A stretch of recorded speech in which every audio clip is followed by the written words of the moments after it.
ಬಾರಿ ಓಂಕಾರವನ್ನು ಉಚ್ಚರಿಸುತ್ತಾ ಈ ಕಾರ್ಯಕ್ರಮವನ್ನು ಪ್ರಾರಂಭ ಮಾಡೋಣ.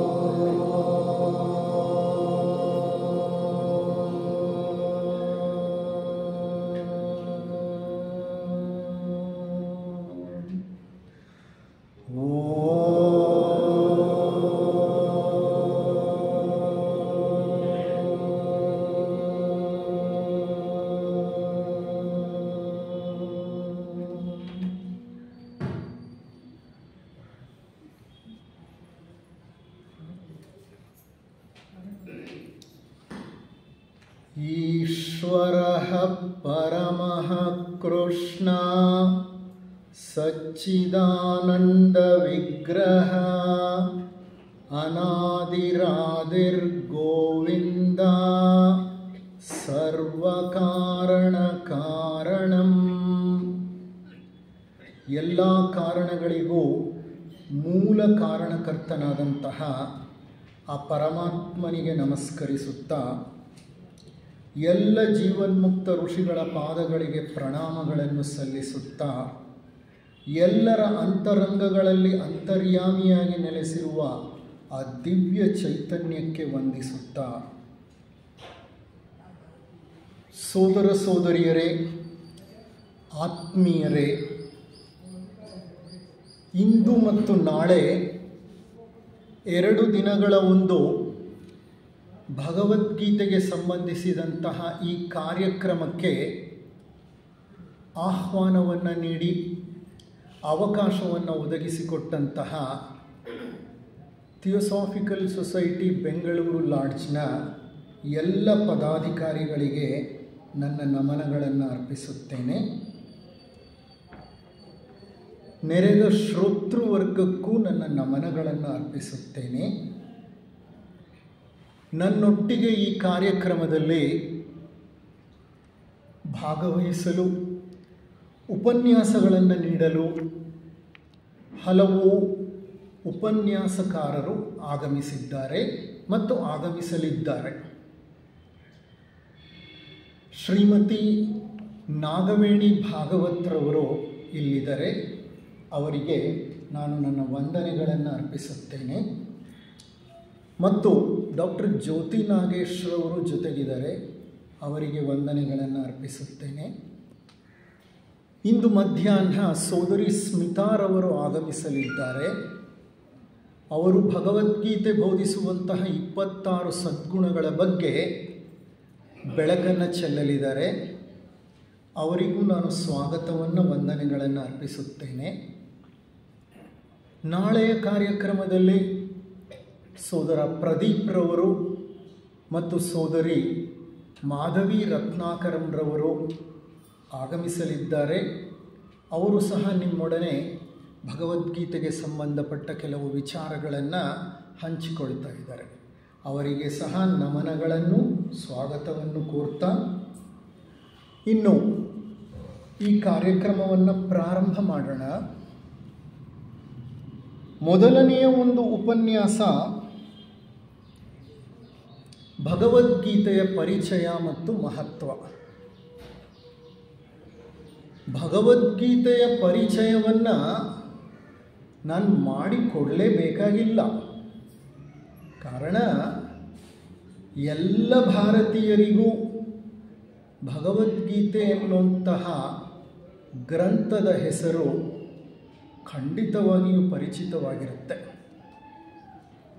ಗ್ರಂಥದ ಹೆಸರು ಪರಿಚಿತವಾಗಿರಬಹುದು, ಆದರೆ ಗ್ರಂಥದ ಒಳಗಿರುವಂತಹ ತತ್ವಗಳ ಪರಿಚಯ ಅತಿ ಮುಖ್ಯ.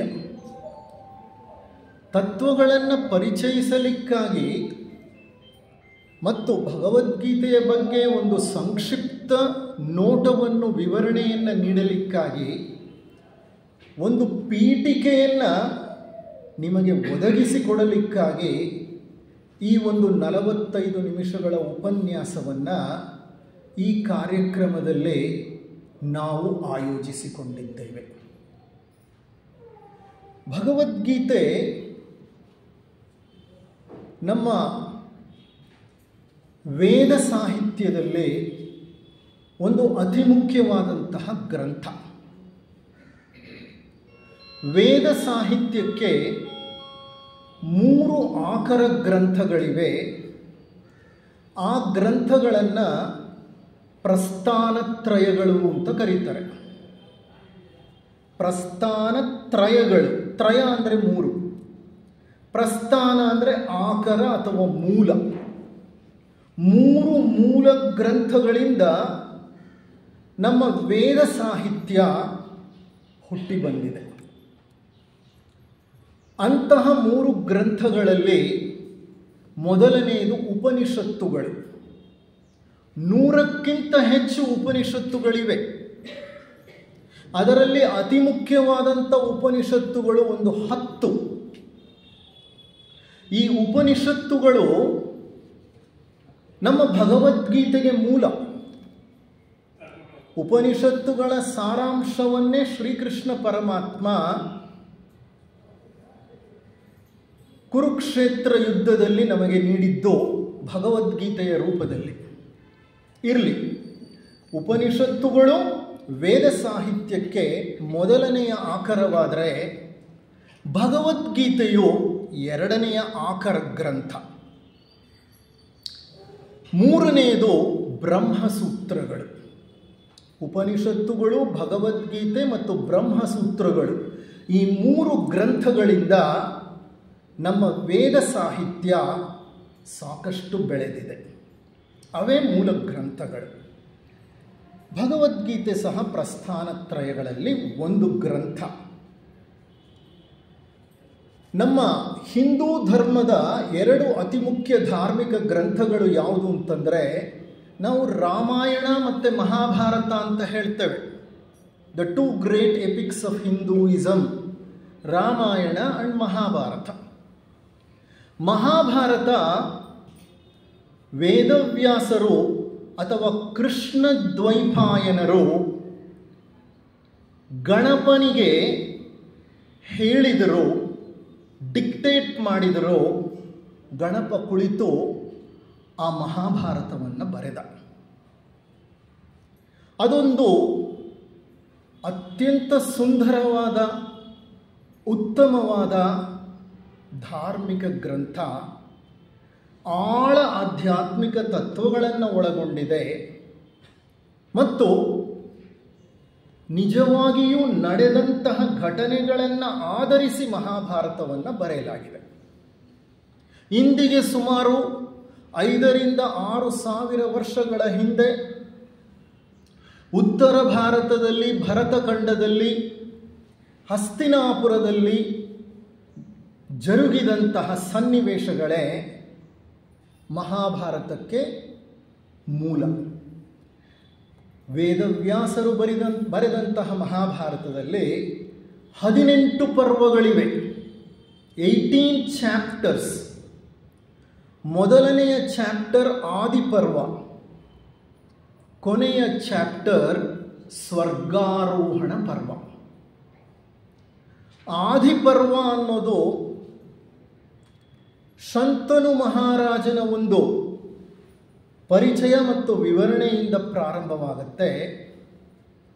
ಕೊನೆಯದಾದ ಸ್ವರ್ಗಾರೋಹಣ ಪರ್ವದಲ್ಲಿ ಪಾಂಡವರು ಹೇಗೆ ಸ್ವರ್ಗಾರೋಹಣವನ್ನು ಪ್ರಾರಂಭ ಮಾಡ್ತಾರೆ, ಹಾದಿಯಲ್ಲಿ ಯಾವ ವಿದ್ಯಮಾನಗಳು ಜರುಗುತ್ತೆ, ಕೊನೆಗೆ ಧರ್ಮರಾಜನೊಬ್ಬನೇ ಒಂದು ನಾಯಿಯ ಜೊತೆ ಸ್ವರ್ಗವನ್ನು ಹೇಗೆ ಪ್ರವೇಶ ಮಾಡ್ತಾನೆ, ಅದನ್ನೆಲ್ಲ ಬಹಳ ವಿವರಣೆಯಿಂದ ನೀಡಲಾಗಿದೆ. ಇದರಲ್ಲಿ 18 ಪರ್ವಗಳಿದ್ದರೂ 6ನೆಯ ಪರ್ವ ಭೀಷ್ಮ ಪರ್ವ. ಈ ಭೀಷ್ಮ ಪರ್ವ ಅನ್ನೋದು ಕುರುಕ್ಷೇತ್ರ ರಣರಂಗದ ಪ್ರಾರಂಭದೊಂದಿಗೆ ಅದು ಪ್ರಾರಂಭವಾಗುತ್ತೆ. ಕುರುಕ್ಷೇತ್ರ ಮಹಾಯುದ್ಧದಲ್ಲಿ ಭೀಷ್ಮ ಸೈನ್ಯಾಧಿಕಾರಿಯಾಗಿರ್ತಾನೆ. ಮೊಟ್ಟ ಮೊದಲು. ಅಂತಹ ಭೀಷ್ಮನ ನೇತೃತ್ವದಲ್ಲಿ ಕೌರವ ಸೇನೆ ಯುದ್ಧವನ್ನು ಪ್ರಾರಂಭ ಮಾಡುತ್ತೆ. ಆ ಭೀಷ್ಮ ಪರ್ವದಲ್ಲಿ ಭಗವದ್ಗೀತೆಯನ್ನು ವ್ಯಾಸ ಮುನಿಗಳು ಬರೆದಿದ್ದಾರೆ, ಇಟ್ಟಿದ್ದಾರೆ. ಅಂದರೆ ಭಗವದ್ಗೀತೆ ಎನ್ನುವುದು ಒಂದು ಸ್ವತಂತ್ರ ಗ್ರಂಥವಲ್ಲ, ಅದು ಮಹಾಭಾರತಕ್ಕೆ ಸೇರಿದ ಭೀಷ್ಮ ಪರ್ವದ ಒಂದು ಭಾಗ. ಇಂತಹ ಭಗವದ್ಗೀತೆ ಜಗತ್ತಿನಲ್ಲೆಲ್ಲ ಬಹಳ ಪ್ರಖ್ಯಾತವಾದ, ಪ್ರಸಿದ್ಧವಾದ ಧಾರ್ಮಿಕ, ಆಧ್ಯಾತ್ಮಿಕ, ನೈತಿಕ ಮೌಲ್ಯಗಳನ್ನು ಹೊಂದಿದಂತಹ ಒಂದು ಉತ್ಕೃಷ್ಟ ಗ್ರಂಥ.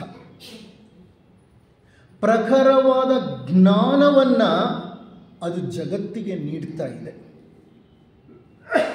ಇಂತಹ ಭಗವದ್ಗೀತೆ 18 ಅಧ್ಯಾಯಗಳನ್ನು ಹೊಂದಿದೆ. ಮೊದಲನೆಯ ಅಧ್ಯಾಯ ಅರ್ಜುನ ವಿಷಾದ ಯೋಗ. ಅರ್ಜುನನ ಒಂದು ವಿಷಾದ ಗಾಥೆಯೊಂದಿಗೆ ಈ ಅಧ್ಯಾಯ ಪ್ರಾರಂಭವಾಗುತ್ತೆ. ರಣರಂಗದ ಪ್ರಾರಂಭದ ಸನ್ನಿವೇಶ, ಅರ್ಜುನ ಮನೋವ್ಯಾಕುಲತೆಗೆ ಒಳಗಾಗಿದ್ದಾನೆ, ಅವನಿಗೆ ದಿಕ್ಕು ತೋಚದಂತಾಗಿದೆ. ಅಲ್ಲಿಂದ ಪ್ರಾರಂಭವಾಗುತ್ತೆ ಭಗವದ್ಗೀತೆ. ಅದಕ್ಕೆ ಮೊದಲನೆಯ ಅಧ್ಯಾಯವನ್ನು ಅರ್ಜುನ ವಿಷಾದ ಯೋಗ ಅಂತ ಕರೀತಾರೆ. ಎರಡನೆಯದು ಸಾಂಖ್ಯ ಯೋಗ, ಮೂರನೆಯದು ಕರ್ಮಯೋಗ, ನಾಲ್ಕನೆಯದು ಜ್ಞಾನಯೋಗ, ಐದನೆಯದು ಕರ್ಮ ಸನ್ಯಾಸ ಯೋಗ, ಆರನೆಯದು ಧ್ಯಾನ ಯೋಗ, ಏಳನೆಯದು ವಿಜ್ಞಾನ ಯೋಗ, ಎಂಟನೆಯದು ಅಕ್ಷರ ಪರಬ್ರಹ್ಮ ಯೋಗ, ಒಂಬತ್ತನೆಯದು ರಾಜವಿದ್ಯಾ ಯೋಗ, ಹತ್ತನೆಯದು ವಿಭೂತಿ ಯೋಗ, ಹನ್ನೊಂದನೆಯದು ವಿಶ್ವರೂಪ ಸಂದರ್ಶನ ಯೋಗ, ಹನ್ನೆರಡನೆಯದು ಭಕ್ತಿ ಯೋಗ, 13ನೆಯದು ಕ್ಷೇತ್ರಜ್ಞ ವಿಭಾಗ ಯೋಗ, 12ನೆಯದು ಭಕ್ತಿ ಯೋಗ, 13ನೆಯದು ಕ್ಷೇತ್ರಜ್ಞ ವಿಭಾಗ ಯೋಗ, 14ನೆಯದು ಗುಣತ್ರಯ ವಿಭಾಗ ಯೋಗ, 15ನೆಯದು ಪುರುಷೋತ್ತಮ ಪ್ರಾಪ್ತಿ ಯೋಗ, 16ನೆಯದು ದೈವಾಸುರ ಸಂಪದ್ ವಿಭಾಗ ಯೋಗ, 17ನೆಯದು ಶ್ರದ್ಧಾತ್ರಯ ವಿಭಾಗ ಯೋಗ, 18ನೆಯದು ಮೋಕ್ಷ ಸನ್ಯಾಸ ಯೋಗ. ಅಂದರೆ ಒಟ್ಟು 18 ಅಧ್ಯಾಯಗಳನ್ನು ಹೊಂದಿದೆ. ವಿಷಾದ ಯೋಗದೊಂದಿಗೆ ಪ್ರಾರಂಭವಾಗುತ್ತೆ, ಮೋಕ್ಷ ಸನ್ಯಾಸ ಯೋಗದೊಂದಿಗೆ ಪರಿಸಮಾಪ್ತಿಯನ್ನು ಹೊಂದುತ್ತೆ. ಇದು ಒಂದು ಉದ್ಗ್ರಂಥ, ಅಂದರೆ ಬಹಳ ದೀರ್ಘವಾದಂತಹ ಒಂದು ಗ್ರಂಥ. ಇದರಲ್ಲಿ 700 ಶ್ಲೋಕಗಳಿವೆ ಮತ್ತು ಈ ಶ್ಲೋಕಗಳೆಲ್ಲ ಸಂಸ್ಕೃತದಲ್ಲಿವೆ. ಸರಳ ಸಂಸ್ಕೃತ, ಉತ್ತಮ ಸಾಹಿತ್ಯ, ಉತ್ತಮ ವ್ಯಾಕರಣ, ಸುಂದರವಾದ ಛಂದಸ್ಸುಗಳನ್ನು ಬಳಸಲಾಗಿದೆ. ಈ 700 ಶ್ಲೋಕಗಳು ನಮ್ಮ ಜೀವನಕ್ಕೆ ಅತ್ಯವಶ್ಯಕವಾದಂತಹ ನೈತಿಕ ತತ್ವಗಳನ್ನು ನಮ್ಮ ಮುಂದೆ ಪ್ರತಿಪಾದಿಸುತ್ತವೆ. ಭಗವದ್ಗೀತೆ ಸನಾತನ ಧರ್ಮದ ಒಂದು ಮಹಾನ್ ಧರ್ಮ ಗ್ರಂಥ. ಇದರಲ್ಲಿ ಯಾವ ಅನುಮಾನವೂ ಇಲ್ಲ. ವೇದವ್ಯಾಸರಿಂದ ರಚಿಸಲ್ಪಟ್ಟ ಈ ಗ್ರಂಥವನ್ನು ಅಥವಾ ಮಹಾಭಾರತದ ಈ ಭಾಗವನ್ನು ಗೀತೋಪನಿಷತ್ ಅಂತ ಸಹ ಕರೀತಾರೆ. ಹಲವಾರು ಉಪನಿಷತ್ತುಗಳಲ್ಲಿ ಗೀತೆಯನ್ನು ಒಂದು ಉಪನಿಷತ್ ಅಂತ ಹೇಳಿ ಗೀತೋಪನಿಷತ್ ಅಂತ ಕರೀತಾರೆ. ಉಪನಿಷತ್ ಅಂದರೆ ಏನು? ಗುರುಗಳ ಸಾಮೀಪ್ಯದಲ್ಲಿ ಕುಳಿತು ಆ ಗುರುಗಳಿಂದ ಹೊರಬರುವಂತಹ ಬೋಧನೆಗಳನ್ನು ಸ್ವೀಕರಿಸುವುದಿದೆಯಲ್ಲ, ಅದನ್ನು ಉಪನಿಷತ್ತುಗಳು ಅಂತ ಕರೀತಾರೆ. ಉಪನಿಷತ್ತುಗಳಿಗೆ ಬಹಳ ಪೂರ್ವ ಇತಿಹಾಸವಿದೆ, ಬಹಳ ಪೂರ್ವ ಇತಿಹಾಸವಿದೆ.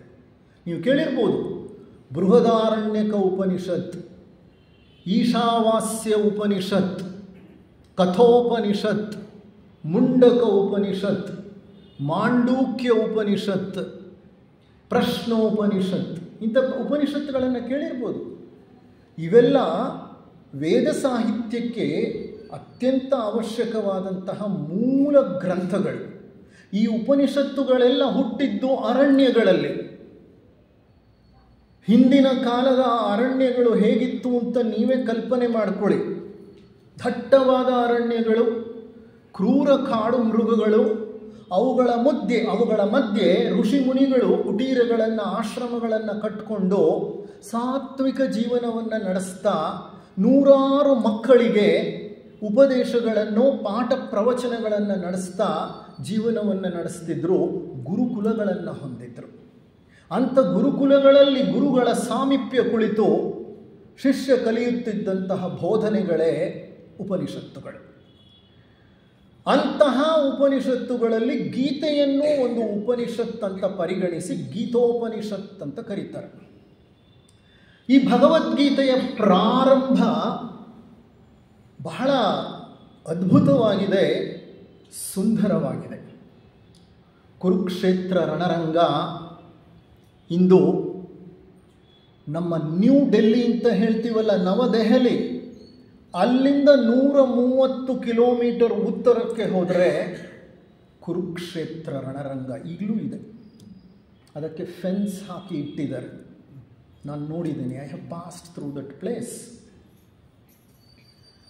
ಅಲ್ಲಿನ ರಕ್ತ, ಅಲ್ಲಿನ ಮಣ್ಣು ಇಂದಿಗೂ ಕೆಂಪಗಿದೆಯಂತೆ. ಒಂದು ಪ್ರತೀತಿ.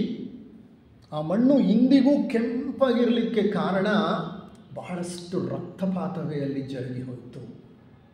ಹಾಗಾಗಿ ಆ ಮಣ್ಣು ರಕ್ತದಲ್ಲಿ ಬೆರೆತು ಕೆಂಪಗಿದೆ ಅಂತ ಹೇಳ್ತಾರೆ. ಇರಲಿ, ಅಂಥ ಕುರುಕ್ಷೇತ್ರ ರಣರಂಗ ಕೃಷ್ಣನ ಒಂದು ಶಾಂತಿ ಸಂಧಾನ ಮುರಿದು ಬಿತ್ತು. ಇನ್ನು ಯುದ್ಧ ನಡೆಯಲೇಬೇಕಾದಂತಹ ಒಂದು ಅವಶ್ಯಕ ಸಂದರ್ಭ ಎದುರಾಯಿತು. ಕುರುಕ್ಷೇತ್ರವೆಂಬ ಭೂಮಿಯಲ್ಲಿ 2 ಸೈನ್ಯಗಳು ಎದುರು ಬದುರಾಗಿ ನಿಂತಿದೆ. ಕೃಷ್ಣ ಅರ್ಜುನನ ಸಾರಥಿಯಾಗಿ ಕುಳಿತಿದ್ದಾನೆ. ನರನಾರಾಯಣರು ಒಂದೇ ರಥದಲ್ಲಿ ಕುಳಿತಿದ್ದಾರೆ. ಅರ್ಜುನ ನರನಾದರೆ ಶ್ರೀಕೃಷ್ಣ ನಾರಾಯಣ. ಅಂತಹ ಒಂದು ಯುದ್ಧದ ಪ್ರಾರಂಭದ ಸಂದರ್ಭದಲ್ಲಿ ಭಗವದ್ಗೀತೆ ತಂತಾನೇ ಹೊರಬಂತು. ಅವಶ್ಯಕತೆಗೆ ಅನುಗುಣವಾಗಿ ಕೃಷ್ಣ ಭಗವಂತನ ಬಾಯಿಂದ. ಕೃಷ್ಣ ಪರಮಾತ್ಮ ಸ್ವರೂಪಿ, ಆತ ಪರಮಾತ್ಮನೇ. ಹಾಗಾಗಿ ಭಗವಂತನಾದ ಕೃಷ್ಣನಿಂದ ಹೊರಬಂದಂತಹ ಉಪದೇಶಗಳ ಸಂಗ್ರಹವಾದ ಭಗವದ್ಗೀತೆಯನ್ನು ಭಗವದ್ಗೀತೆ ಅಂತ ಕರೆದರು. ಭಗವಂತನೇ ಹಾಡಿದಂತಹ ಗೀತೆ ಇದು, ಭಗವಂತನಿಂದ ಹೊರಹೊಮ್ಮಿದ ಗೀತೆ. ಎಂತಹ ಸಂದರ್ಭದಲ್ಲಿ? ಒಂದು ಸಂದಿಗ್ಧ ವಿಷಮ ಸಂದರ್ಭದಲ್ಲಿ. ಎಂತಹ ವಿಷಮ ಸಂದರ್ಭ ಅದು? ಮಹಾರಣರಂಗವೇ ಪ್ರಾರಂಭವಾಗಬೇಕಾದಂತಹ ಸಂದರ್ಭ. ಈ ಜಗತ್ತಿನಲ್ಲಿ ಮತ್ಯಾವ ಧರ್ಮಗ್ರಂಥಗಳು, ಮತ್ಯಾವ ಮಹಾಗ್ರಂಥಗಳು ಯುದ್ಧದಲ್ಲಿ ಪ್ರಾರಂಭವಾದದ್ದಲ್ಲ. ಭಗವದ್ಗೀತೆ ಒಂದೇ ಎಕ್ಸೆಪ್ಷನ್ನು. ಯುದ್ಧ ಅಂದರೆ ಹಿಂಸೆ, ಘೋರ ಮತ್ತು ಅನಾಹುತಗಳು ಜರುಗುವಂತಹ ಒಂದು ಸ್ಥಳ.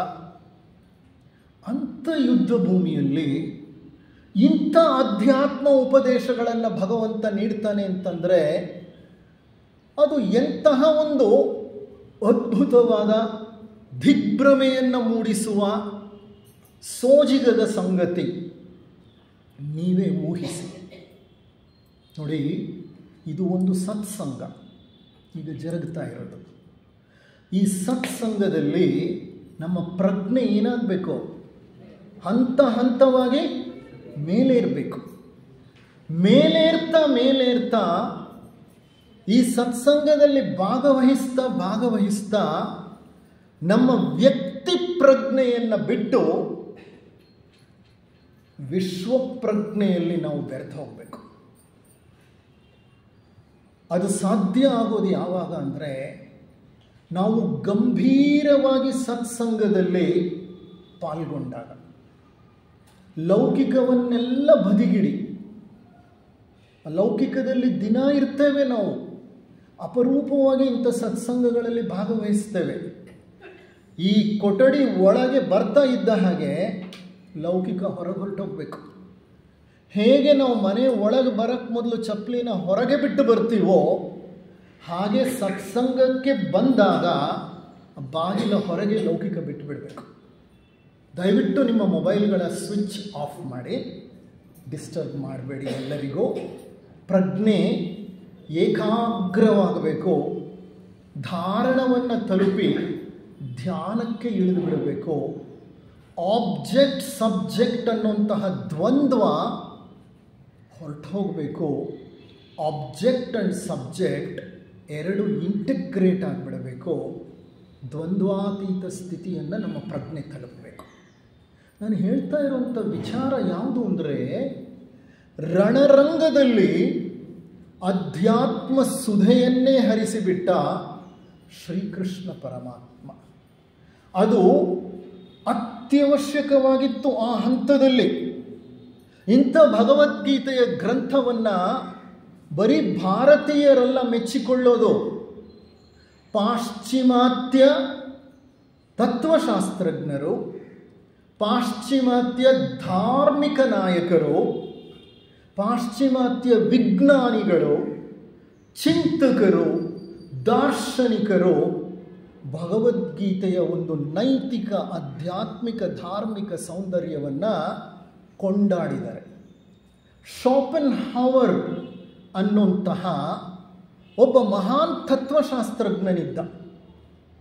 ಆ ಶೋಪೆನ್ ಹವರ್ ಏನು ಹೇಳ್ತಾನೆ ಅಂತಂದರೆ, ಭಗವದ್ಗೀತೆ ಒಂದು ಅತ್ಯಂತ ಆಳವಾದ ಧಾರ್ಮಿಕ ಗ್ರಂಥ.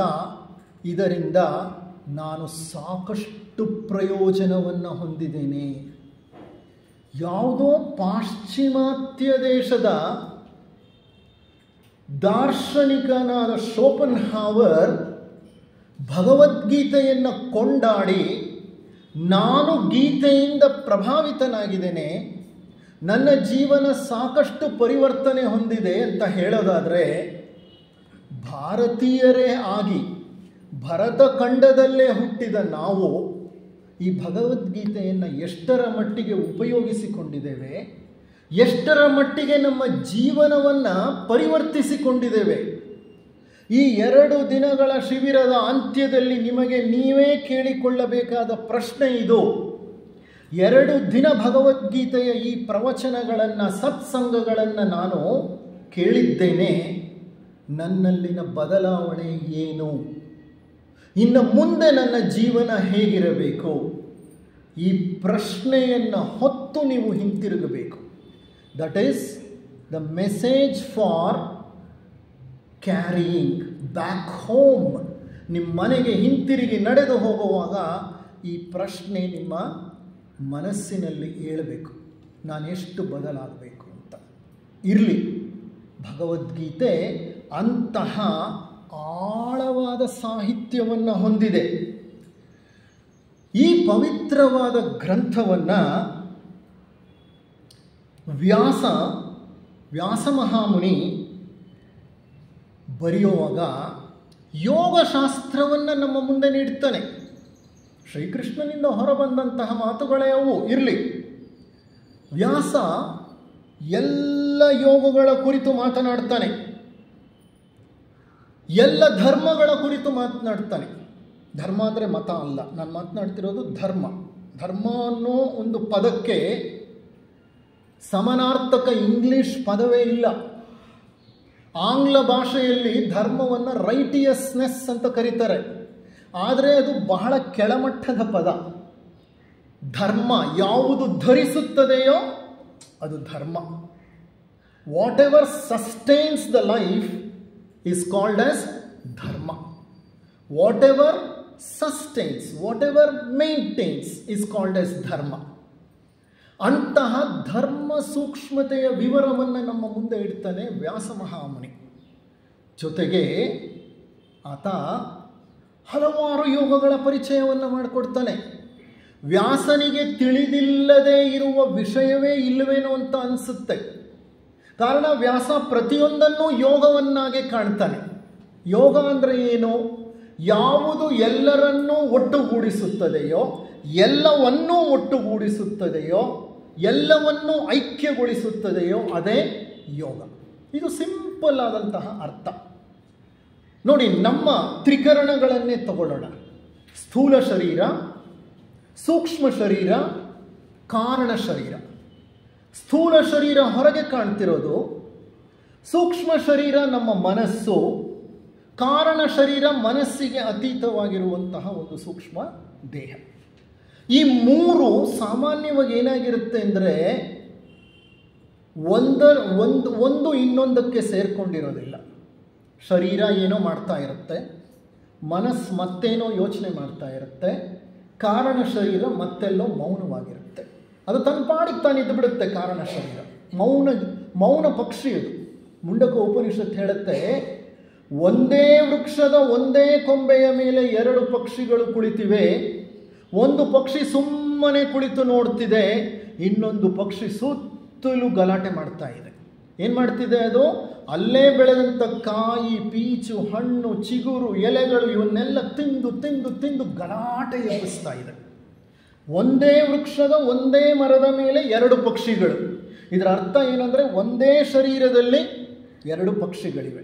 ಒಂದು ಕೆಳಗಿನ ತ್ರಿಕರಣಗಳು, ಇದು ದೇಹಾತ್ಮ. ಮತ್ತೊಂದು ಉನ್ನತಾತ್ಮ ಅಥವಾ ಜೀವಾತ್ಮ. ಈ ಜೀವಾತ್ಮ ತನ್ನ ಪಾಡಿಗೆ ತಾನು ಸೈಲೆಂಟ್ ವಿಟ್ನೆಸ್ ಆಗಿ ಕುಳಿತುಕೊಂಡು ಬಿಡುತ್ತೆ. ಆದರೆ ನಮ್ಮ ಸ್ಥೂಲ ಶರೀರ, ನಮ್ಮ ರೂಪ ಮನೋಶರೀರ ಮತ್ತು ನಮ್ಮ ಅರೂಪ ಮನೋಶರೀರ, ಇದು ನಮ್ಮ ಥಿಯೋಸಾಫಿಕಲ್ ವಾಂಗ್ಮಯ. ಅರೂಪ ಮನೋಶರೀರ ಅಥವಾ ಕಾರಣ ಶರೀರ ಒಂದಕ್ಕೊಂದು ಸಂಬಂಧವೇ ಹೊಂದಿಲ್ವೇನೋ ಅನ್ನೋ ರೀತಿ ಇರುತ್ತೆ. ನಾವು ಮಾಡೋ ಕೆಲಸಗಳು ಹೀಗೆ ಇರುತ್ತೆ. ಏನೋ ಮಾಡ್ತಾ ಇರ್ತೀವಿ, ಅಡುಗೆ ಮನೇಲಿ ಅಡುಗೆ ಮಾಡ್ತಿರ್ತೀವಿ, ಆದರೆ ತಲೆಯಲ್ಲಿ ಯೋಚನೆ, ನನ್ನ ಮಗಳಿಗೆ ಮದುವೆ ಆಗಲಿಲ್ವಲ್ಲ ಅಂತ. ಯಾಕೆ ಹೀಗೆ? ಸ್ಥೂಲ ಶರೀರ ಒಂದು ಕಡೆ ಕೆಲಸ ಮಾಡ್ತಿದೆ, ಮನಸ್ಸು ಮತ್ತೊಂದು ಕಡೆ ಕೆಲಸ ಮಾಡ್ತಿದೆ. ಅತಿ ಮುಖ್ಯವಾಗಿ ಕಾರಣ ಶರೀರವಿದೆಯಲ್ಲ, ಸೈಲೆಂಟಾಗಿ ನೋಡ್ತಾ ಇದೆ. ಅದೇನು ಮಾಡಲ್ಲ, ಅದು ಮೌನ ಸಾಕ್ಷಿ, ಅದು ಸೈಲೆಂಟ್ ವಿಟ್ನೆಸ್. ಅದು ಹೀಗೆ ಹರಿದು ಹಂಚಿ ಹೋಗಿರುವಂಥ ಪ್ರಜ್ಞೆ ನಮ್ಮ ಎಲ್ಲ ಸಮಸ್ಯೆಗಳಿಗೂ ಮೂಲ ಕಾರಣ. ಯೋಗ ಅಂದರೆ ಏನು? ಈ ಹರಿದು ಹಂಚಿ ಹೋದಂತಹ ಶರೀರಗಳನ್ನು ಏನು ಮಾಡೋದು? ಒಟ್ಟಾಗಿ ಸೇರಿಸೋದು. ವ್ಯಾಸನ ಪ್ರಕಾರ ಎಲ್ಲವೂ ಯೋಗವೇ. ಅರ್ಜುನ ವಿಷಾದ ಯೋಗ. ಅರ್ಜುನ ಮನೋವ್ಯಾಕುಲತೆಯಿಂದ, ಅಧೈರ್ಯದಿಂದ, ಬಹಳಷ್ಟು ಸಂಕುಚಿತ ಮನಸ್ಸನ್ನು ಹೊಂದಿ ನರಳ್ತಾ ಇದ್ದರೆ ಅದನ್ನು ವಿಷಾದ ಯೋಗ ಅಂತ ಕರೆದ ವ್ಯಾಸ. ಯಾಕೆ ಗೊತ್ತಾ? ಅರ್ಜುನ ಪರಿಪೂರ್ಣ ವಿಷಾದ ಯೋಗದಲ್ಲಿದ್ದ. ಯಾವುದನ್ನೇ ಆಗಲಿ ಪರಿಪೂರ್ಣವಾಗಿ ಮಾಡಿದ್ರೆ ಅದೇನಾಗತ್ತದೋ? ಏನಾಗತ್ತದೋ? ಪರಿಪೂರ್ಣವಾಗಿ ಮಾಡಿದ್ರೆ ಅದು ಯೋಗವಾಗಿಬಿಡುತ್ತೆ. ವಿಷಾದವೂ ಒಂದು ಯೋಗವೇ. ಧ್ಯಾನ ಯೋಗ, 6ನೆಯದು ಧ್ಯಾನ ಯೋಗ, 3ನೆಯದು ಕರ್ಮಯೋಗ, ಹೌದಾ ಅಲ್ವಾ? 12ನೆಯದು ಭಕ್ತಿ ಯೋಗ. ಭಕ್ತಿಯೂ ಯೋಗವೇ. ಅಂದರೆ ವ್ಯಾಸನ ಪ್ರಕಾರ ಪ್ರತಿಯೊಂದೂ ಯೋಗವೇ. ಅದಕ್ಕೆ ಸಿದ್ದೇಶ್ವರ ಸ್ವಾಮಿಗಳು ಬಹಳ ಸುಂದರವಾಗಿ ಹೇಳ್ತಾರೆ, ನೋಡುವ ನೋಟದಲ್ಲಿ ತನ್ಮಯನಾಗಿ ತಲ್ಲೀನನಾಗಿ ಬಿಟ್ಟರೆ ಅದು ದೃಷ್ಟಿಯೋಗವಂತೆ. ಮಾಡುವ ಕೆಲಸದಲ್ಲಿ ತನ್ಮಯನಾಗಿ ತಲ್ಲೀನನಾಗಿ ತನ್ನನ್ನೇ ತಾನು ಮರೆತು ಹೋದರೆ ಅದು ಕರ್ಮಯೋಗವಂತೆ. ಭಗವಂತನನ್ನು ಬೇಡುತ್ತಾ ಪ್ರಾರ್ಥಿಸುತ್ತಾ ಭಾವುಕನಾಗಿ ಆ ಭಗವಂತನನ್ನೇ ಪರಿಪೂರ್ಣವಾಗಿ ಆರಾಧಿಸಿ ಭಾವಿಸುತ್ತಾ ಕುಳಿತು ಬಿಟ್ರೆ ಅದು ಭಾವಲಿಂಗ ಯೋಗವಂತೆ. ಕುಳಿತು ಪ್ರಾಣಶಕ್ತಿಯನ್ನೇ ಗಮನಿಸುತ್ತಾ ಆ ಸಂಚರಿಸುತ್ತಿರುವ ಪ್ರಾಣದಲ್ಲೇ ಲೀನವಾಗಿ ಬಿಟ್ರೆ ಅದು ಪ್ರಾಣಲಿಂಗ ಯೋಗವಂತೆ. ಅಂದರೆ ಭಗವದ್ಗೀತೆ ಹೇಳುವುದು, ಕೇಳುವುದು, ನೋಡುವುದು, ನಡೆಯುವುದು ಪ್ರತಿಯೊಂದನ್ನು ಯೋಗ ಅಂತ ಹೇಳುತ್ತೆ. ಯಾವಾಗದು ಯೋಗ ಆಗುತ್ತೆ? ಪರಿಪೂರ್ಣರಾಗಿ ನೀವು ಅದರಲ್ಲಿ ತೊಡಗಿಕೊಂಡಾಗ ಪ್ರತಿಯೊಂದು ಯೋಗವೇ. ಆದರೆ ನಾವು ಯೋಗಕ್ಕೆ ಹತ್ತಿರ ಹೋಗ್ತಾ ಇಲ್ಲ. ನಡೆಯುವುದು, ನೋಡುವುದು ಎಲ್ಲ ಮಾಡ್ತೀವಿ, ಆದರೆ ನಡೀತಾ ಇರುವಾಗ ನೋಡ್ತಾ ಇರ್ತೀವಿ, ಅದರ ಕಡೆ ಗಮನ ಇರುತ್ತೆ. ನೋಡ್ತಾ ಇರುವಾಗ ನಡೀತಾ ಇರೋದ್ರ ಕಡೆ ಗಮನ ಇರುತ್ತೆ. ಎರಡೂ ಗಮನ ಇರೋದಿಲ್ಲ, ಹರಿದು ಹಂಚೋಗಿರುತ್ತೆ ಪ್ರಜ್ಞೆ. ಇಂತಹ ಪ್ರಜ್ಞೆ ಹಲವಾರು ಸಮಸ್ಯೆಗಳಿಗೆ ಕಾರಣವಾಗುತ್ತೆ. ಒಂದು ಸಣ್ಣ ಝೆನ್ ಕಥೆಯನ್ನು ಹೇಳ್ತೇನೆ ದೃಷ್ಟಾಂತ. ಝೆನ್ ಅನ್ನೋದು ಬೌದ್ಧ ಧರ್ಮದ ಒಂದು ಶಾಖೆ. ಒಬ್ಬ ವ್ಯಕ್ತಿ ಬಹಳ ವರ್ಷಗಳ ಕಾಲ ಸಾಧನೆ ಮಾಡ್ತಾನೆ. ಕೊನೆಗೆ ಆತನಿಗೆ ಜ್ಞಾನೋದಯವಾಗುತ್ತೆ. ಜ್ಞಾನೋದಯವಾದ ನಂತರ ಯಾರೋ ಮತ್ತೊಬ್ಬ ವ್ಯಕ್ತಿ ಕೇಳ್ತಾನೆ, ಅಯ್ಯ, ನಿನಗೆ ಜ್ಞಾನೋದಯವಾದ ಮೇಲೆ ನಿನ್ನ ಜೀವನ ಏನು ಬದಲಾಗಿದೆ? ಆಗ ಆತ ಹೇಳ್ತಾನೆ, ನಾನು ಮೊದಲು ಕಟ್ಟಿಗೆ ಕಡಿತಿದ್ದೆ, ಅಡಿಗೆ ಮಾಡ್ತಿದ್ದೆ, ಊಟ ಮಾಡ್ತಿದ್ದೆ, ವಿರಮಿಸುತ್ತಿದ್ದೆ, ನಿದ್ರಿಸುತ್ತಿದ್ದೆ. ಈಗಲೂ ಅಷ್ಟೇ, ಕಟ್ಟಿಗೆ ಕಡಿತೀನಿ, ಅಡುಗೆ ಮಾಡ್ತೀನಿ, ಊಟ ಮಾಡ್ತೀನಿ, ವಿರಮಿಸ್ತೀನಿ, ನಿದ್ರೆ ಮಾಡ್ತೀನಿ. ಆದರೆ the quality has changed. What has changed? ಊಟ ಮಾಡುವಾಗ ಊಟನೇ ಮಾಡ್ತೀನಿ, ಮತ್ತೇನು ಮಾಡಲ್ಲ. ಕಟ್ಟಿಗೆ ಕಡಿಯುವಾಗ ಕಟ್ಟಿಗೆನೇ ಕಡಿತಿರ್ತೀನಿ, ಮತ್ತೇನು ಮಾಡಲ್ಲ, ಮತ್ತೇನು ಯೋಚಿಸಲ್ಲ, ಮತ್ತೇನು ಬರಲ್ಲ. ವಿರಮಿಸುವಾಗ ಪೂರ್ಣ ವಿರಮಿಸುತ್ತೆ. ಅಂದರೆ ಅರ್ಥ ಏನೆಂದರೆ, ಜ್ಞಾನೋದಯದ ನಂತರ ಇಷ್ಟೇ ಬದಲಾಗೋದು. You are 100% present in the present. You are 100% present in the present. ಇಷ್ಟೇ ಬದಲಾವಣೆ. ಇದೇ ಜ್ಞಾನೋದಯ. ಅದಕ್ಕೆ ಯೋಗ ಅನ್ನೋದು ಎಷ್ಟು ಅವಶ್ಯಕ. ನಮ್ಮ ಹರಿದು ಹಂಚಿ ಹೋದ ಪ್ರಜ್ಞೆಯನ್ನು, ಖಂಡವಾಗಿ ವಿಭಜಿಸಲ್ಪಟ್ಟ ಪ್ರಜ್ಞೆಯನ್ನು ಅಖಂಡ ಪ್ರಜ್ಞೆಯನ್ನಾಗಿ ಪರಿವರ್ತಿಸುತ್ತೆ ಯೋಗ. ಅಂತಹ ಯೋಗವನ್ನು ನಮಗೆ ಶ್ರೀಕೃಷ್ಣ ಪರಮಾತ್ಮ ಪರಿಚಯಿಸಿಕೊಡ್ತಾ ಇದ್ದಾನೆ. ಗಮನಿಸಿ ನೋಡಿ, ಭಗವದ್ಗೀತೆಯ ಪ್ರಾರಂಭ ರಣರಂಗದ ಒಂದು ಕ್ಷೇತ್ರ. ಅರ್ಜುನನದು ಎಂಥ ತನ್ಮಯತೆ. ಸುತ್ತಮುತ್ತ ವಾತಾವರಣ ಯುದ್ಧದ ವಾತಾವರಣ. ಲಕ್ಷಾಂತರ ಯೋಧರು ನೆರೆದಿದ್ದಾರೆ. 18 ಅಕ್ಷೌಹಿಣಿ ಸೈನ್ಯ ಯುದ್ಧದಲ್ಲಿ ಭಾಗವಹಿಸಿದ್ದು. 11 ಅಕ್ಷೌಹಿಣಿ ಕೌರವರದಾದರೆ 7 ಅಕ್ಷೌಹಿಣಿ ಪಾಂಡವರದು. ಪಾಂಡವರದು ಚಿಕ್ಕ ಸೈನ್ಯ. 2/3 ಆಫ್ ಕೌರವ ಸೈನ್ಯ ಅವ್ರದ್ದು. 2/3. ಅಕ್ಷೌಹಿಣಿ ಅಂತಂದರೆ ಅದೊಂದು ಲೆಕ್ಕ ಕೊಡ್ತಾರೆ, ಬಹಳ ದೊಡ್ಡ ಲೆಕ್ಕ. ಲಕ್ಷಾಂತರ ಸೈನಿಕರು ನೆರೆದಿರುವಂತಹ ಕುರುಕ್ಷೇತ್ರ ರಣರಂಗ. ಆದರೆ ಅರ್ಜುನ ಪರಿಪೂರ್ಣ ವಿಷಾದ ಯೋಗದಲ್ಲಿ ಮುಳುಗಿ ಹೋಗಿದ್ದಾನೆ. ಮತ್ತೊಂದು ಕಡೆ ಯುದ್ಧದ ರಣಭೇರಿ, ರಣಕಹಳೆ, ಪ್ರಾಣಿಗಳು ಗೀಳಿಡ್ತಾ ಇವೆ. ಪ್ರಾಣಿಗಳ ಆ ಒಂದು ಗೀಳಿಡುವ ಸದ್ದು ಸುತ್ತಲೂ ಹರಡಿದೆ. ರಣಕಹಳೆಗಳು ಮೊಳಗುತ್ತಾ ಇದೆ. ಆದರೆ ಕೃಷ್ಣಾರ್ಜುನರು ಒಂದೇ ರಥದ ಮೇಲೆ ಕುಳಿತಿದ್ದವರು ಕೆಳಗಿಳಿತಾರೆ. ಪ್ರಾರಂಭದಲ್ಲಿ ತತ್ವ ಅನುಸಂಧಾನ ಅಲ್ಲೇ ಪ್ರಾರಂಭವಾಗುತ್ತೆ. ನಂತರ ಅವರು ತತ್ವ ಸಂವಾದದಲ್ಲಿ ತೊಡಗಿದ್ದಾರೆ. ಅವರಿಗೆ ಬಾಹ್ಯ ಪ್ರಜ್ಞೆಯೇ ಇಲ್ಲ.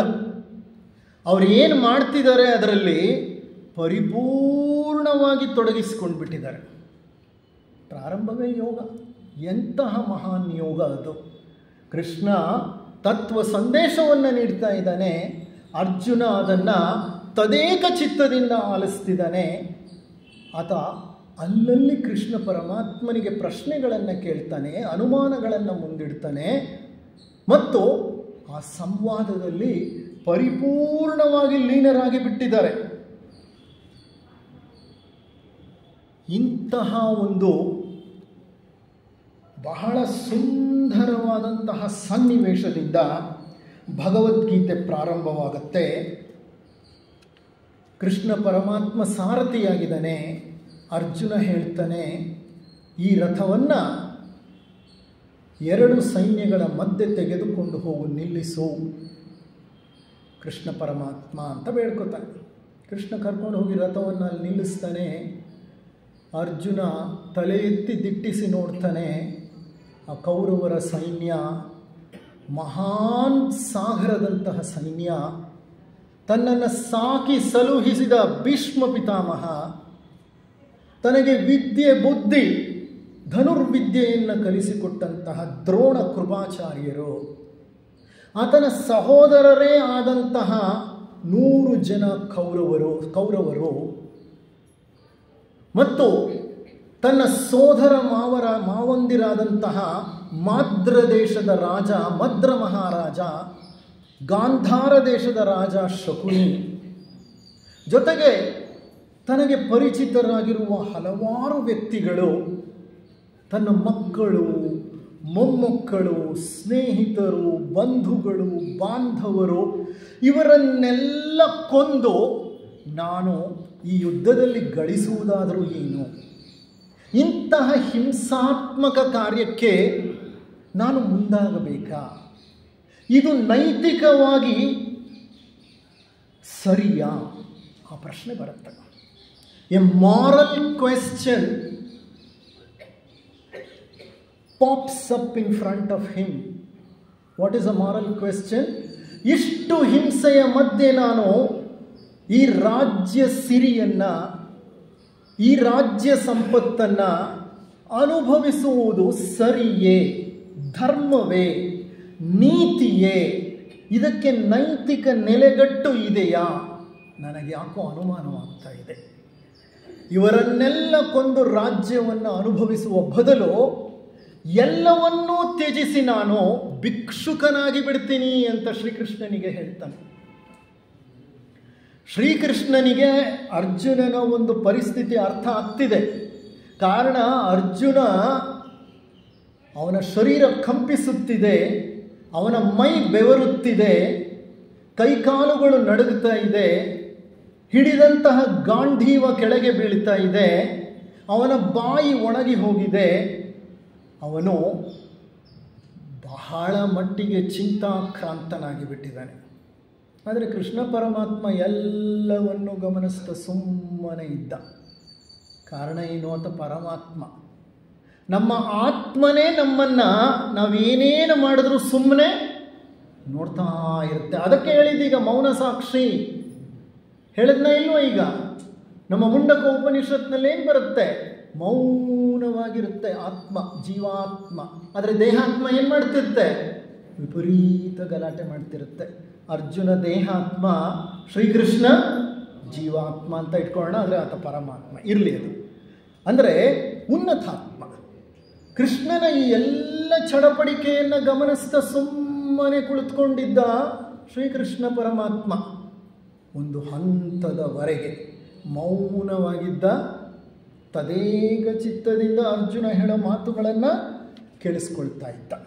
ಆಗ ಅರ್ಜುನ ಹೇಳ್ತಾನೆ, ಸಾಂಖ್ಯ ಯೋಗದ 7ನೇ ಶ್ಲೋಕ, ಕಾರ್ಪಣ್ಯ ದೋಷೋಪಹತ ಸ್ವಭಾವಃ ಪೃಚ್ಛಾಮಿ ತ್ವಾಂ ಧರ್ಮ ಸಮ್ಮೂಢಚೇತಾಃ ಯಚ್ ಪ್ರೇಯಃ ಸಾನ್ನಿಶ್ಚಿತಂ ಬ್ರೂಹಿ ತನ್ಮೇ ಶಿಷ್ಯಸ್ತೇಹಂ ಶಾಧಿ ಮಾಂ ತ್ವಂ ಪ್ರಪನ್ನಂ. ಅಂದರೆ ತ್ವಾಂ ಪ್ರಪನ್ನಂ ಅಂದರೆ ನಾನು ಕೃಪಣತೆಯ ದೋಷದಿಂದ ಬಹಳ ಬಳಲ್ತಾ ಇದ್ದೇನೆ. ಮನೋವ್ಯಾಕುಲತೆಗೆ, ಚಿತ್ತ ಚಾಂಚಲ್ಯಕ್ಕೆ ಒಳಗಾಗಿದ್ದೇನೆ, ನನಗೆ ಒಂದು ರೀತಿಯ ಮೌಢ್ಯ ಆವರಿಸಿದೆಯೇನೋ ಅಂತ ಅನ್ನಿಸ್ತಾ ಇದೆ. ಹಾಗಾಗಿ ಹೇ ಕೃಷ್ಣ, ಯಚ್ ಪ್ರೇಹ ಸಾನ್ನಿಶ್ಚಿತಂ, ಯಾವುದು ನನಗೆ ಶ್ರೇಯಸ್ಕರ, ನಿಶ್ಚಿತವಾಗಿಯೂ ಯಾವುದು ಶ್ರೇಯಸ್ಕರ, ಬ್ರೂಹಿ, ಹೇಳು. ಶಿಷ್ಯಸ್ತೇಹಂ ಶಾಧಿಮಾಂ, ಹೇ ಕೃಷ್ಣ, ನಾನು ನಿನ್ನ ಶಿಷ್ಯನಯ್ಯ, ನಾನು ನಿನ್ನ ಶಿಷ್ಯ, ನಾನು ನಿನಗೆ ಶರಣಾಗಿದ್ದೇನೆ. ಶಾಧಿಮಾಂ ತ್ವಾಂ ಪ್ರಪನ್ನಂ, ನನಗೆ ಹೇಳು, ನನಗೆ ದಿಕ್ಕು ಕಾಣದಂಗಾಗಿದೆ, ನಾನು ನಿನ್ನ ಶಿಷ್ಯನಾಗಿದ್ದೇನೆ, ನಿನಗೆ ಶರಣಾಗತನಾಗಿದ್ದೇನೆ. ನೋಡಿ, ಅರ್ಜುನ ದೇಹಾತ್ಮದ ಸಂಕೇತ, ಕೃಷ್ಣ ಜೀವಾತ್ಮ ಪರಮಾತ್ಮನ ಸಂಕೇತ. ಇಲ್ಲಿ ದೇಹಾತ್ಮ ಸೂಚಕನಾದ ಅರ್ಜುನ ನಾನು ಶರಣಾಗಿದ್ದೇನೆ ಅಂತ ಹೇಳೋ ತನಕ, ನಾನು ನಿನ್ನ ಶಿಷ್ಯನಾಗಿದ್ದೇನೆ ಅಂತ ಅನ್ನೋ ತನಕ ಶ್ರೀಕೃಷ್ಣ ಪರಮಾತ್ಮ ತನ್ನ ಬೋಧನೆಗಳನ್ನು ಪ್ರಾರಂಭ ಮಾಡಲಿಲ್ಲ. ನಮ್ಮ ನಿಜ ಜೀವನದಲ್ಲೂ ಹಾಗೆ. ದೇಹಾತ್ಮ ಅನ್ನೋದು ಅಹಂ, ದೇಹಾತ್ಮದ ಸೂಚಕವೇ ನಮ್ಮ ಅಹಂಕಾರ. ಈ ಅಹಂ ಅನ್ನೋದು ಅಡಗಿ ಕರಗಿ ಲಯವಾಗಿ ನಮ್ಮ ದೇಹಾತ್ಮದ ಕಂಟೆಂಟ್ ಅಂತ ನಾವೇನು ಹೇಳ್ತೇವೆ ಅದು ಪೂರ್ತಿ ವಿಲಯವಾಗುವ ತನಕ ಆ ಜೀವಾತ್ಮ ನಮಗೆ ಉತ್ತರವನ್ನು ಕೊಡಲ್ಲ. ಜೀವಾತ್ಮವೂ ನಮ್ಮೊಳಗೆ ಇದೆ. ಹೃದಯವೇ ಜೀವಾತ್ಮದ ಸ್ಥಾನ. ಆ ಹೃದಯದಲ್ಲೇ ನಮ್ಮ ಜೀವಾತ್ಮ, ಕಾರಣಾತ್ಮ ಹೃದಯದ ಒಂದು ಗರ್ಭಗುಡಿಯಲ್ಲಿ ಉಪಸ್ಥಿತವಾಗಿದೆ. ಅಂತಹ ಜೀವಾತ್ಮ ದೇಹಾತ್ಮವನ್ನು ಸುಮ್ಮನೆ ನೋಡ್ತಾ ಇರುತ್ತೆ.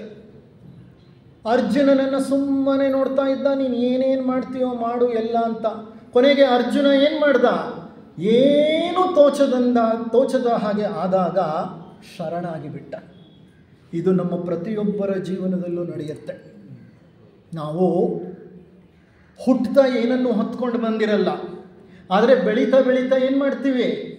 ಎಲ್ಲವನ್ನೂ ಹೊಂದುತ್ತೀವಿ. ಒಂದು ಹೆಸರು, ಒಂದು ವಿದ್ಯೆ, ಒಂದು ಬುದ್ಧಿ, ಒಂದು ಕ್ವಾಲಿಫಿಕೇಷನ್, ಒಂದು ಉದ್ಯೋಗ, ಒಂದು ಪದವಿ, ಒಂದು ಬಿರುದು, ಬಾವಲಿ, ಕೀರ್ತಿ, ಹಣ, ಸಂಪತ್ತು, ಒಡವೆ, ಹೆಂಡತಿ, ಮಕ್ಕಳು, ಕುಟುಂಬ, ಸಮುದಾಯ, ಸಂಸ್ಕೃತಿ, ಭಾಷೆ, ದೇಶ, ನೆಲ, ಎಷ್ಟು ಹೊತ್ಕೊಳ್ತೀವಿ ನೋಡೋಣ, ನನ್ನದು ಅಂತ. ಇವೆಲ್ಲ ಏನು ಮಾಡುತ್ತೆ? ನಮ್ಮ ಅಹಂನ ಬೆಳೆಸ್ತಾ ಇರುತ್ತೆ.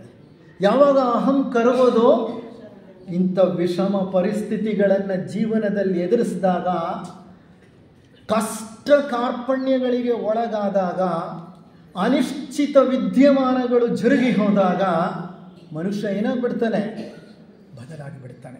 ಬಹಳಷ್ಟು ಜನ ಬದಲಾಗ್ತಾರೆ, ಆದರೆ ಕೆಲವು ಬಂಡರಿರ್ತಾರೆ. ಬಂಡರು ಅವ್ರು ಎಂಥ ಬಂಡರು ಅಂದರೆ, ಎಂಥ ಸಮಸ್ಯೆಗಳು ಬಂದ್ರೂ ಅಹಂನ ಇನ್ನಷ್ಟು ಮತ್ತಷ್ಟು ಬೆಳೆಸ್ಕೊಂಡೇ ಹೋಗ್ತಾರೆ. ಆದರೆ ಭಗವಂತ ಅವರಿಗೂ ಒಂದಲ್ಲ ಒಂದು ಹಂತದಲ್ಲಿ ಸಂಸರಣೆಯ ಮಾರ್ಗ, ಅವರು ಸಹ ಅದನ್ನು ಕಲಿಬೇಕಾಗತ್ತೆ. ಇಲ್ಲಿ ಅರ್ಜುನನ ಸಮಸ್ಯೆಯೂ ಅದೇ. ದಿಕ್ಕು ತೋಚದಂತೆ ಆದಾಗ ಆತ ಪೂರ್ಣ ಶರಣಾಗತನಾಗಿಬಿಡ್ತಾನೆ. ಅಂಥ ಶರಣಾಗತ ಸ್ಥಿತಿಯನ್ನು ತಲುಪಿದಂಥ ಅರ್ಜುನನನ್ನು ಕುರಿತು ಶ್ರೀಕೃಷ್ಣ ಪರಮಾತ್ಮ ಭಗವದ್ಗೀತೆಯ ಉಪದೇಶವನ್ನು ಬೋಧಿಸ್ತಾನೆ. ನಾವೇನೋ ಅಂದ್ಕೊಂಡು ಬಿಡ್ತೀವಿ, ಅಯ್ಯೋ ಕುರುಕ್ಷೇತ್ರ ರಣರಂಗ, ಎಲ್ಲೋ ನಡೆದ ಇತಿಹಾಸ, 5,000-6,000 ವರ್ಷಗಳ ಹಿಂದೆ ಅಂತ ಹೇಳ್ತಾರೆ. ನಿಜವಾಗ್ಲೂ ನಡೀತೋ ಇಲ್ವೋ ನಮಗೆ ಗೊತ್ತಿಲ್ಲ. ಏನೋ ವ್ಯಾಸ ಮಹಾಮುನಿ ಬರೆದು ಬಿಟ್ಟಿದ್ದಾನೆ, ಯಾರಿಗೆ ಗೊತ್ತು? ಅದು ಒಂದು ಕಲ್ಪನೆಯಿಂದ ಕೂಡಿದ ಕಾವ್ಯವಿರಬಹುದು, ಅದಕ್ಕೆ ಸತ್ಯಾಂಶವಿಲ್ಲದೆ ಇರಬಹುದು. ಅದನ್ನೆಲ್ಲ ಬದಿಗಿಡೋಣ. ಅದರ ಬಗ್ಗೆ ಸಾಕಷ್ಟು ಚರ್ಚೆಗಳು ನಡೆದಿದೆ. ಅದು ಸತ್ಯ ಅನ್ನಕ್ಕೆ ಬೇಕಾದಂಥ ಸಾಕಷ್ಟು ರುಜುವಾತುಗಳು ಸಹ ಸಿಕ್ಕಿದೆ. ಇಂದಿನ ಮೀರತ್ ಅಂದಿನ ಹಸ್ತಿನಾಪುರ, ಇಂದಿನ ದೆಹಲಿ ಅಂದಿನ ಇಂದ್ರಪ್ರಸ್ಥ, ಅಂದಿನ ಗಾಂಧಾರ ಇಂದಿನ ಕಂದಹಾರ್ ಅಫ್ಘಾನಿಸ್ತಾನದಲ್ಲಿದೆ. ಕಂದಹಾರ್ ಅಂತಾರೆ, ಅದು ಗಾಂಧಾರ ದೇಶ. ಓಕೆ. ಕಳಿಂಗ, ಕಳಿಂಗ ರಾಜನ ಕುವರಿ ಭಾನುಮತಿ. ಭಾನುಮತಿಯನ್ನು ದುರ್ಯೋಧನ ಹೊತ್ಕೊಂಡು ಬಂದು ಮದುವೆ ಆಗಿಬಿಡ್ತಾನೆ. ಕರ್ಣನ ಸಮೇತ ಹೋಗ್ತಾನೆ, ಸ್ವಯಂವರದಲ್ಲಿ ಆತನನ್ನು ಹೊತ್ಕೊಂಡು ಬಂದುಬಿಡ್ತಾನೆ. ಅದು ಕಳಿಂಗ. ಇಂದು ಕಳಿಂಗವನ್ನು ನಾವೇನಂತ ಕರಿತೀವಿ? ಒರಿಸ್ಸಾ ಅಂತ ಕರಿತೀವಿ.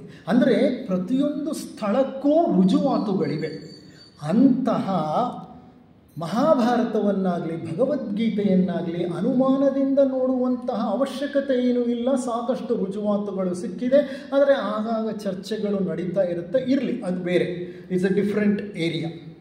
ಎಲ್ಲೋ ನಡೀತು, ಯಾವಾಗಲೋ ನಡೀತು, ನಿಜವೋ ಸುಳ್ಳೋ ಗೊತ್ತಿಲ್ಲ, ಇದರಿಂದ ನನಗೇನು ಪ್ರಯೋಜನ ಅಂದ್ಕೋಬೇಡಿ. ಖಂಡಿತ ಅಂದ್ಕೋಬೇಡಿ. ಯಾಕಂತಂದರೆ ಕುರುಕ್ಷೇತ್ರ ಯುದ್ಧ ಎಲ್ಲೋ ಕುರುಕ್ಷೇತ್ರವೆಂಬ ಸ್ಥಳದಲ್ಲಿ ನಡೆದದ್ದಲ್ಲ, ನಮ್ಮ ಮನಸ್ಸಿನಲ್ಲೇ ಸದಾ ನಡೀತಾ ಇದೆ. ನಮ್ಮ ಮನಸ್ಸು ಕುರುಕ್ಷೇತ್ರವೆಂಬ ರಣರಂಗ. ಇಲ್ಲಿ ದೈವೀ ಶಕ್ತಿಗಳು, ಆಸುರಿ ಶಕ್ತಿಗಳು ಸದಾ ಯುದ್ಧದಲ್ಲಿ ತೊಡಗಿವೆ. ಹೌದಾ ಅಲ್ವಾ? ದೇಹಾತ್ಮ ಜೀವಾತ್ಮಗಳ ನಡುವೆ ಒಂದು ಸಂಪರ್ಕವೇರ್ಪಡಬೇಕಾದ್ರೆ ಇಂಥ ಕಲಹ, ಇಂಥ ಸಂಘರ್ಷ ಬಹಳ ಮುಖ್ಯ. ನಮ್ಮ ಮನಸ್ಸೇ ಕುರುಕ್ಷೇತ್ರ. ನಮ್ಮ ದೇಹಾತ್ಮ ಪ್ರಜ್ಞೆಯೇ ಕೆಳ ಪ್ರಜ್ಞೆಯೇ, ನೀಚ ಪ್ರಜ್ಞೆಯೇ ಅರ್ಜುನ. ನಮ್ಮ ಉನ್ನತ ಪ್ರಜ್ಞೆಯೇ ಶ್ರೀಕೃಷ್ಣ ಪರಮಾತ್ಮ. ಅಲ್ಲಿ ಯುದ್ಧ ನಡೀತಾ ಇರೋದು ದೈವೀ ಶಕ್ತಿಗಳಿಗೂ ಆಸುರಿ ಶಕ್ತಿಗಳಿಗೂ. ನಮ್ಮ ಮನಸ್ಸು ಹೇಳುತ್ತೆ, ಇದನ್ನು ಮಾಡು, ಇದರಿಂದ ನೀನು ಉದ್ಧಾರ ಆಗ್ತೀಯ, ನೀನು ಇನ್ನಷ್ಟು ಹಣ ಸಂಪಾದಿಸ್ತೀಯ, ನಿನಗೆ ಮತ್ತಷ್ಟು ಕೀರ್ತಿ ಸಿಕ್ಕುತ್ತೆ, ನಿನಗೆ ಇನ್ನಷ್ಟು ಸುಖ ಸಿಕ್ಕುತ್ತೆ, ನೀನು ಇನ್ನಷ್ಟು ಅಭಿವೃದ್ಧಿಗೆ ಬರ್ತೀಯ. ಆದರೆ ಹೃದಯ ಹೇಳ್ತಿರುತ್ತೆ, ನೋ ನೋ, ಇದು ಮಾಡುವಂತಹ ಕೆಲಸ ಅಲ್ಲ. ನಿನಗೆ ಸಿರಿ ಸಂಪತ್ತು ಸಿಕ್ಬೋದು, ಅದು ಬಾಹ್ಯ ಸಂಪತ್ತು. ಆದರೆ ಆಂತರಂಗಿಕವಾಗಿ ನೀನು ಸಂತೋಷ ನೆಮ್ಮದಿಯಿಂದ ಇರಬೇಕಾದ್ರೆ ಆ ಬಾಹ್ಯ ಸಿರಿಯ ಅವಶ್ಯಕತೆ ಇಲ್ಲ. ನೀನು ಆ ಕೆಲಸ ಮಾಡಬೇಡ ಅಂತ. ಅಂದರೆ ಮನಸ್ಸು ಒಂದು ಹೇಳಿದರೆ ಹೃದಯ ಮತ್ತೊಂದು ಹೇಳುತ್ತೆ. ಹೃದಯ ಸತ್ಯವನ್ನು ಸಾರುತ್ತೆ, ಮನಸ್ಸು ಸುಳ್ಳನ್ನು ವಿಜೃಂಭಿಸುತ್ತೆ. ಎಷ್ಟೋ ಸಂದರ್ಭಗಳಲ್ಲಿ analytical mind works like that. ವಿಶ್ಲೇಷಣಾತ್ಮಕ ಮನಸ್ಸು ಹಾಗೆ ಕೆಲಸ ಮಾಡೋದು. ಇಂತಹ ಯುದ್ಧ ನಮ್ಮಲ್ಲೇ ನಡೀತಾ ಇರುತ್ತೆ. ಆದ್ದರಿಂದ ನಾವು ಕುರುಕ್ಷೇತ್ರದಲ್ಲಿ ಎಲ್ಲೋ ಯುದ್ಧ ನಡೀತು ಅಂತ ಅಂದ್ಕೊಳ್ಳೋದು ಬೇಡ. ನಮ್ಮಲ್ಲೇ ಈ ಯುದ್ಧ ನಡೀತಾ ಇದೆ. ನಮ್ಮಲ್ಲಿ ನಡೀತಿರೋ ಈ ಯುದ್ಧವನ್ನು ಬಹಳ ಏಕಾಗ್ರತೆಯಿಂದ ಗಮನಿಸಿ ನೋಡಬೇಕು. ಸಾಧನೆಯ ಮಾರ್ಗದಲ್ಲಿ ಮುಂದುವರಿಬೇಕು. ಅಂದರೆ ಈ ಯುದ್ಧಕ್ಕೆ ಕಾರಣ ಏನು? ನಾನು ಆಗಲೇ ಹೇಳಿದೆ, ಮನಸ್ಸಿಗೂ ಹೃದಯಕ್ಕೂ ನಡುವೆ ನಡೆಯುವ ಕಾದಾಟ. ಉನ್ನತ ಮನಸ್ಸಿಗೂ ನೀಚ ಮನಸ್ಸಿಗೂ ನಡುವೆ ನಡೆಯುವಂತಹ ಕಾದಾಟ. ಶುದ್ಧ ಮನಸ್ಸಿಗೂ ಅಶುದ್ಧ ಮನಸ್ಸಿಗೂ ನಡುವೆ ನಡೆಯುವ ಕಾದಾಟ. ಈ ಅಶುದ್ಧ ಮನಸ್ಸು ನಮ್ಮನ್ನೇನು ಮಾಡುತ್ತೆ ಗೊತ್ತಾ? ಈ ಪ್ರಪಂಚದ ಎಲ್ಲ ಲೌಕಿಕ ಆಕರ್ಷಣೆಗಳಿಗೆ ಈಡು ಮಾಡುತ್ತೆ. ಅದು ಬೇಕು, ಇದು ಬೇಕು, ಮತ್ತೊಂದು ಬೇಕು. ಕಗ್ಗದಲ್ಲಿ ಭಾಳ ಸುಂದರವಾಗಿ ಹೇಳ್ತಾರೆ ಡಿ ವಿ ಗುಂಡಪ್ಪ, ಬೇಕು ಬೇಕದು ಬೇಕು ಬೇಕಿದ್ದೇನೆ ಇನ್ನೊಂದು ಬೇಕೇನಂತ ಬೊಬ್ಬಿಡುತ್ತಲಿಹ ಘಟವನಿದನು ಏಕೆಂದು ರಚಿಸಿದನೋ ಬೊಮ್ಮನಿ ಬೇಕು ಜಪ ಸಾಕೆನಿಪುದೆಂದಿಗಲೋ ಮಂಕುತಿಮ್ಮ. ಇಂತಹ ಪದಾರ್ಥ ಪ್ರಪಂಚದ ವ್ಯಾಮೋಹಕ್ಕೆ ಒಳಗಾಗಿ ಅಂತರಂಗವನ್ನು ನಾವು ಮರೆತು ಬಿಟ್ಟಿದ್ದೀವಿ. ಈ ಪದಾರ್ಥ ಪ್ರಪಂಚದಿಂದ ಬಿಡಿಸಿಕೊಳ್ಳದೆ ಸಾಧನೆ ಮುಂದುವರಿಯೋದಿಲ್ಲ ಅನ್ನೋದು ಭಗವದ್ಗೀತೆಯ ಮುಖ್ಯ ಸಂದೇಶ. ಅಂಥ ಒಂದು ವಿಷಯವನ್ನು, ಸಾಧನೆಯ ಮಾರ್ಗವನ್ನು ಅಂಥ ಒಂದು ಉತ್ತಮ ಸಂದೇಶವನ್ನು ಭಗವದ್ಗೀತೆ ನೀಡುತ್ತೆ. ಇಂದು ಮತ್ತು ನಾಳೆ ನಡೆಯುವ ಈ ಶಿಬಿರದಲ್ಲಿ ಇರುವಂತಹ ಎಲ್ಲ ವಿಷಯ ವಿಚಾರಗಳು ಒಂದಕ್ಕೊಂದು ಹೊಂದಿಕೊಂಡಂತೆ ಮುಂದೆ ಹೋಗುತ್ತೆ. There is A flow. ಇದುವರೆಗೂ ನಾನು ಮಾಡಿದ್ದು ಭಗವದ್ಗೀತೆಯ ಪರಿಚಯ, ಅದು ಎಷ್ಟು ಮಹತ್ವವನ್ನು ಹೊಂದಿದೆ, ಹೇಗೆ ಪಾಶ್ಚಿಮಾತ್ಯರು ಸಹ ಅದನ್ನು ತೆರೆದ ಕೈಗಳಿಂದ ಸ್ವೀಕರಿಸಿದ್ದಾರೆ ಅಂತ. ಈಗ ಈ ಭಗವದ್ಗೀತೆಯನ್ನು ಓದ್ತಾ ನಮ್ಮಲ್ಲಿನ ಲೌಕಿಕ ಮೋಹ ಏನಾಗಬೇಕು? ಕಡಿಮೆಯಾಗಬೇಕು. ಅಲೌಕಿಕ ಪ್ರಜ್ಞೆ ಬೆಳೀತಾ ಹೋಗಬೇಕು. ನಾಳೆ ಮಧ್ಯಾಹ್ನ ಇಲ್ಲಿಂದ ಹಿಂತಿರುಗಿ ಹೋಗುವಾಗ ನಮ್ಮ ಪ್ರಜ್ಞೆಯಲ್ಲಿ ಸಾಕಷ್ಟು ಪರಿವರ್ತನೆ ಬಂದಿರಬೇಕು. ಸಾಧನೆ ಪ್ರಾರಂಭವಾಗೋದೇ ವೈರಾಗ್ಯದಿಂದ. ವಿವೇಕ, ವೈರಾಗ್ಯ. ವಿವೇಕ ಏನು ಹೇಳುತ್ತೆ? ಲೌಕಿಕ ಸಂಪತ್ತಿನ ಹಿಂದೆ ಹೋಗಬೇಡ ಅಂತ. ವೈರಾಗ್ಯ ಏನು ಮಾಡುತ್ತೆ? ಅದನ್ನು ಪರಿಪಾಲಿಸುತ್ತೆ. ಈಗ ನಾನು ನಮ್ಮ ಮತ್ತೊಬ್ಬ